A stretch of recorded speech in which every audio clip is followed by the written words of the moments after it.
प्रिय छात्रों नमस्कार। एनसीईआरटी गणित कक्षा 10वीं में आपका स्वागत है।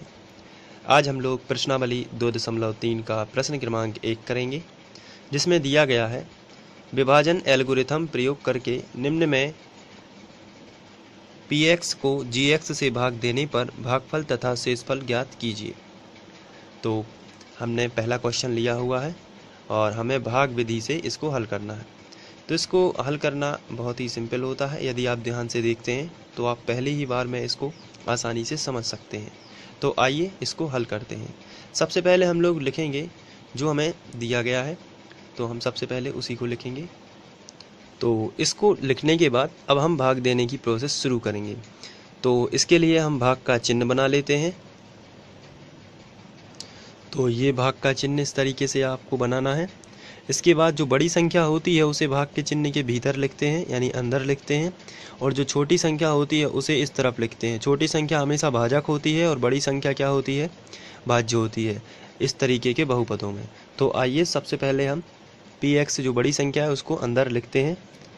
ये है x पर 3 की घात माइनस 3x पर 2 की घात, इसे घन और वर्ग बोलते हैं, प्लस 5x माइनस 3। इसको थोड़ा सा और बढ़ा देता यहाँ पर आप इस तरीके से लिख लोगे, और जो भाजक है उसको यहाँ पर आपको लिख लेना है x वर्ग माइनस 2।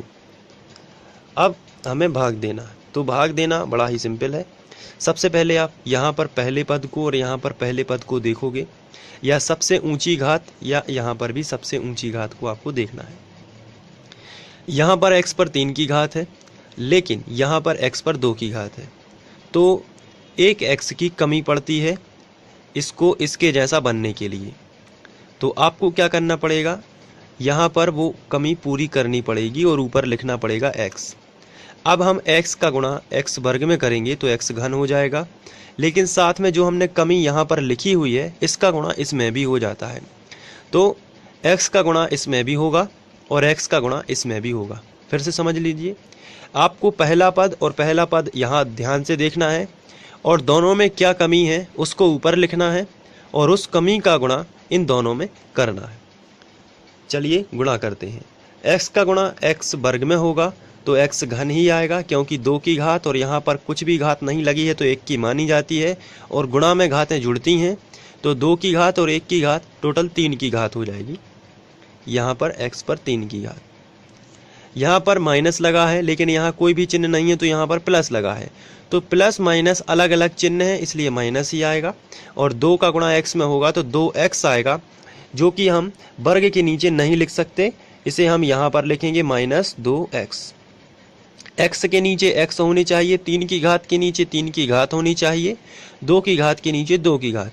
अगर यहाँ पर 2 की घात बन रही होती तो हम यहाँ पर लिखते, लेकिन यहाँ पर 2 का गुणा x में होता है तो 2x ही होगा, तो इसे इस फॉर्मेट में लिखा जाएगा जहाँ x हो। इसके बाद हम यहाँ एक लाइन खींचते हैं। लाइन खींचने के बाद हम लोग इसके जो चिन्ह ओरिजिनल हैं उनमें गोला लगाएंगे और उसके विपरीत लिखेंगे। जैसे यहाँ पर इसका ओरिजिनल चिन्ह माइनस है और यहाँ कोई भी चिन्ह नहीं लगा है तो इसका असली चिन्ह प्लस होगा, लेकिन इसमें हम लोग इनके जो ओरिजिनल चिन्ह हैं इनमें क्या करेंगे, गोला लगा देंगे और इनके विपरीत लगाएंगे। जैसे ये धन में गोला लगा है तो इसका अब चिन्ह बदल के हो जाएगा ऋण, और तो प्लस का बन गया माइनस, और जो माइनस है इसका बन जाएगा प्लस। अब हम लोग इसमें जोड़ना घटाना करेंगे। तो यहाँ जो माइनस का x घन है यहाँ कोई भी चिन्ह नहीं लगा है तो ये प्लस का है, तो प्लस माइनस के क्या हो जाएंगे, कैंसिल। तो क्या मिल जाएगा हमें, माइनस, ये अब ज्यों का त्यों नीचे उतर जाएगा, माइनस 3x वर्ग। यहाँ प्लस का 5 है और प्लस का 2 है, आपस में जुड़ जाएंगे तो प्लस के कितने हो जाएंगे, 5 और 2 7x, और माइनस में कितने आएंगे, 3। तो इस तरीके से हम पहला स्टेप सॉल्व करते हैं। अब हमें फिर से यहाँ पर पहले पद को यानी सबसे ऊंची घात वाले पद को और यहाँ दोनों को देखना है। अब इनमें हमें कमी बताना है कि क्या कमी है। क्या आप बता सकते हैं इन दोनों में कौन सी कमी है? तो यहाँ पर आप कहोगे x वर्ग यहाँ है तो x वर्ग यहाँ भी है, लेकिन यहाँ पर -3 है, यहाँ पर -3 नहीं है, तो कमी कितने की है, -3 की। तो जो कमी है हम यहाँ पर लिखेंगे -3, और -3 का गुणा अब इसमें भी होगा और -3 का गुणा इसमें भी होगा। दोनों पदों में -3 का गुणा होगा और जो आएगा वो यहाँ नीचे लिखा जाएगा। तो चलिए शुरू करते हैं। -3 का गुणा हम x वर्ग में करेंगे तो -3x वर्ग ही आएगा, जो कि हम इसी के नीचे लिखेंगे, 2 की घात के नीचे 2 की घात को ही लिखा जाएगा। इसके बाद माइनस माइनस का क्या हो जाएगा, प्लस, क्योंकि समान चिन्हों का क्या बनता है, प्लस।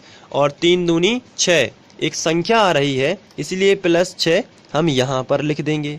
और इसके बाद हम लाइन खींच देंगे। लाइन खींचने के बाद हम इनके ओरिजिनल जो चिन्ह हैं उनमें गोला लगाएंगे। जैसे यहाँ पर ऋण है तो इसका ये असली चिन्ह है, इसमें गोला लगा देते हैं। इसका ये धन है, ये भी इसका ओरिजिनल चिन्ह है, इसमें गोला लगाएंगे और उसके विपरीत लिखेंगे। जैसे ऋण का था यानी माइनस का प्लस में बदल जाएगा और प्लस का माइनस में बदल जाएगा। अब ये माइनस का 3x वर्ग और प्लस का 3x वर्ग ये तो आपस में क्या हो जाएंगे, कैंसिल।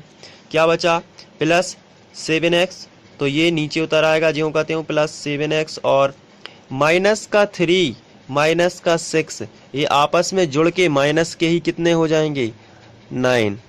ऋण के 3 और ऋण के 6 आपस में जुड़ जाएंगे और ऋण के ही कितने हो जाएंगे, 9 हो जाएंगे। इसके बाद हम यहाँ पर देख रहे हैं कि यहाँ पर वर्ग है और यहाँ पर एक छोटी घात x आ चुकी है। इसका मतलब ये होता है कि ये शेषफल आ गया है। अब हम लोगों को लिखना पड़ेगा, ये जो यहाँ पर आया है ये क्या है, भागफल, ये क्या है, शेषफल। तो हम दोनों को लिख लेंगे और यहाँ पर लिखेंगे अतः